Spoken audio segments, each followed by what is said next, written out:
Good afternoon. I'm Will Ripley in for Oscar and Lisa. At the top, new details in an overnight fire. Investigators suspect arson. Channel 5's Erica Proffer has been checking with investigators all day. She's live in the newsroom. Erica.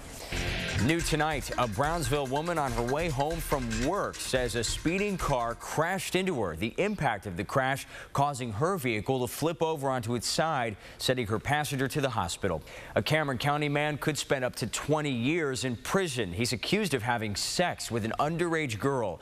The blizzard of 2010 may be over. The storm of controversy continues in New York. Public transportation is still not up and running in the Big Apple days after the storm. Well, now weather is hitting folks on the West Coast. High winds, rain and snow in Southern California is causing flooding, mudslides, and tens of millions of dollars in damages. John Hedren reports residents are now bracing for another punishing storm.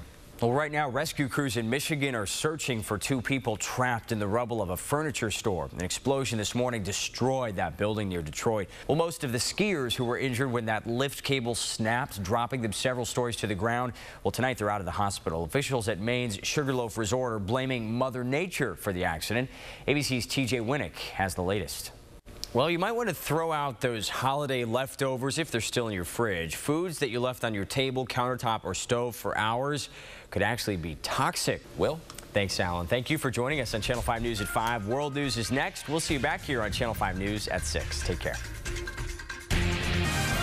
Good evening, I'm Will Ripley in for Letty and Oscar. All new tonight, Mexican authorities are charging more than 40 prison guards with helping 153 inmates escape from a prison in Nuevo Laredo. A man featured on America's Most Wanted is locked up at the Hidalgo County Jail tonight. The U.S. Marshals picked up Christopher Meade today at the Hidalgo Port of Entry. He'd been on the run for nearly a year. He's wanted for questioning out of North Carolina. Investigators found his wife's body buried in a shallow grave in their backyard in 2009.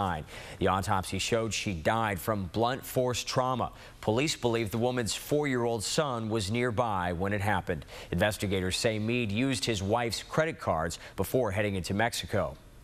A man who fell into a rock pit during a police chase is out of the hospital and in jail tonight. The man was injured after bailing out of a truck loaded with drugs during a chase. Tonight, much of the East Coast is digging out from that massive blizzard that stranded thousands of travelers. TJ Winnick reports from Manhattan's Upper West Side. Rest of the weekend. All in all, looks like nice weather, though. Yeah, hardly any rain. We do have a chance for maybe a few sprinkles by early next week, but not much. All right. Thanks, Alan. Hey, Vince. I will. Did they find beer in that? I'm wondering. They may have found it in the mascot's head he was wearing while driving. With, you know, the funnels or something. Yeah, well put. We'll be right back. If you have to leave us right now, hope you have a great night. But stick around. We're back in 2 minutes with Channel 5 News at 10:30. Take care. Bye. Channel 5 News is learning more tonight about 3 Brownsville robbery suspects. Police are releasing their identities. New details on a raid in Donna. One man is behind bars. A 15-year-old may also face charges. And the burned remains of a child found in a Houston ditch. Tonight, police say they belong to a missing boy. Channel 5 News at 10:30 begins right now. From the valleys. Good evening again. A Brownsville teenager fights back, holding 3 suspected robbers at gunpoint. A man is facing charges tonight in that house raid in Donna. Investigators from the Hidalgo County Sheriff's Department say they found illegal drugs and weapons inside this home on Yanez Street. They say it's a sign from God. A Valley family says an image of the Virgin Mary appeared on their wooden fence about a month ago, and they say it brought them a newfound hope.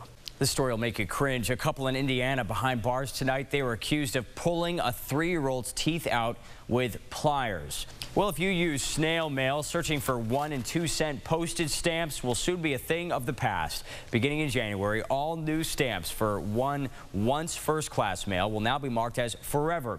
That means the forever stamp will cover the cost of any price hikes in the future. Right now, it costs 44 cents to send off a letter. The first stamp will be issued on January 22nd. Not everybody is happy about this, though. The post office is actually appealing the decision in federal court. Well, it looks like something out of Hollywood. Yeah, it's a movie director. Imagine being that. a driver seeing that on the road. That'd be crazy. Beautiful day, though. It is. Gorgeous, Tim. Yes. Thank you, Tim, and thank you for joining us, everyone. World News is next. We'll see you back here on Channel 5 News at 6. Take care.